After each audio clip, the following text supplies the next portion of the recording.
I'm Anterior Call, and we'll be performing a live ultrasound evaluation of the anterior knee. This video is not meant to be a comprehensive review of this topic. Rather, our objective is to cover the core competencies as outlined in the AMSSM Recommended Sports Ultrasound Curriculum for Sports Medicine Fellowships. For our evaluation of the anterior knee, we'll start with the patient in a supine position. I like to have a pillow or something else underneath of their knee to put the knee in just a little bit of flexion, which will help with the exam. You can start the exam at the distal thigh.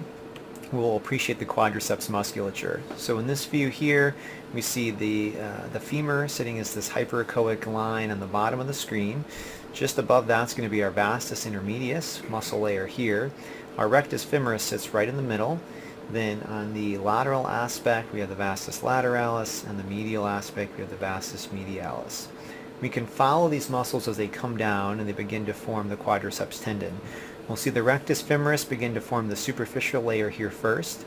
The vastus medialis and lateralis will begin to blend together to form this middle layer of the tendon, and then the vastus intermedius will form the deep layer of the tendon.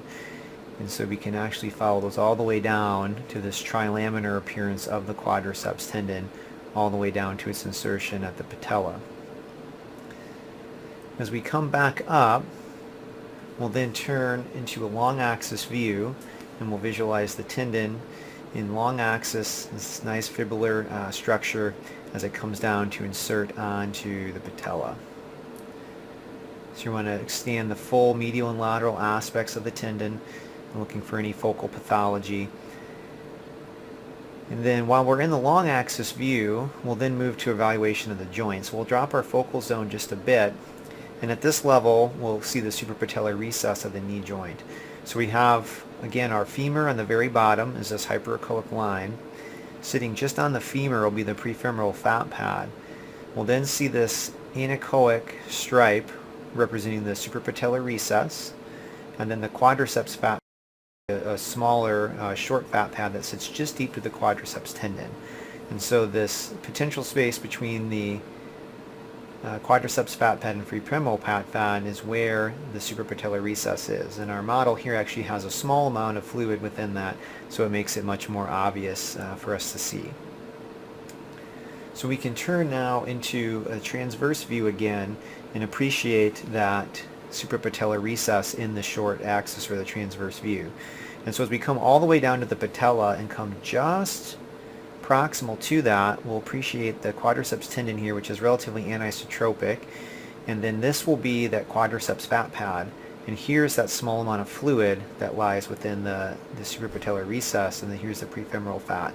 If we move further proximal, we'll see that the quadriceps fat pad is now gone, and the fluid of the knee joint, or that suprapatellar recess, sits just underneath the quadriceps tendon.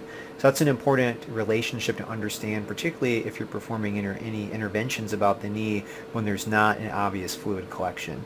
So again, here's the fat pad, the quadriceps fat pad with the suprapatellar recess. Now that fat pad's gone. It's just quadriceps tendon, suprapatellar recess, and prefemoral fat. And we can again appreciate that in the long axis or the longitudinal view. So here's that transition zone where the quadriceps fat pad ends, and then that suprapatellar recess sneaks up above. So after we evaluate the joint recess, then we can evaluate the femoral cartilage. And so we can bring the patient up into a bit more knee flexion as we see here. And now we have our transducer coming down over the trochlea. And we can appreciate the hyaline cartilage as this anechoic structure of nice uniform thickness coming right through here. So again, this is our quadriceps tendon above that we've just brought the patient into more flexion, and now we can appreciate the cartilage along the distal aspect of the femur.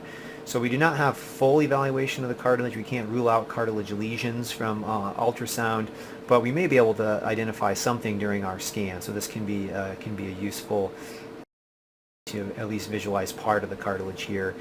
You can also, in certain conditions, in some rheumatologic conditions, see deposition of crystals either within or on the cartilage here as well. So that can also be helpful in those cases. So we'll have our patient go ahead and relax back down. We'll move back into the long axis view of the quadriceps tendon, and now we'll just begin to move distal over the patella. And so at this level, we're visualizing the patella. We can look for any patellar fractures, identify things such as bipartite patella. We also want to look at the pre-patellar bursa at this area as well. And so here it's important to have enough acoustic coupling gel so that you really have minimal pressure on this area. So we always want to be able to float the transducer on a copious amount of gel so that we don't potentially displace any fluid that may reside within the bursa. We'll also bring our focal zone up, and now we can appreciate really no fluid sitting over this area. What we will see are a few fibers extending from the quadriceps tendon that will blend over top and then become in continuity with the patellar tendon or patellar ligament along the distal aspect. So now we'll adjust our depth a bit, bring our focal zone down, and we'll evaluate the patellar tendon all the way from its patellar to tibial insertion. And so what we'll do is get a little bit more gel down here. In thin patients, sometimes the bony aspect of the tibial tubercle can make our imaging a little bit more challenging at that location. So we'll make sure we have plenty of gel filling in that area, and we'll be able to see the insertion of the patellar tendon. So all this is patellar tendon insertion, and we can follow that up again to the patella and viewing the patellar tendon in its entirety. Deep to that, we'll lie Hoffa's fat pad, and then if we come down towards the insertion, there'll be two bursa that lie down here. So there'll be a deep infrapatellar bursa that sits in this location right here. You may see some small amount of physiologic fluid normally within this bursa, and then there's a superficial infrapatellar sit superficial to the patellar tendon in this location here. So again, important to have very light transducer pressure and float your transducer so not to displace a small amount of fluid in that location.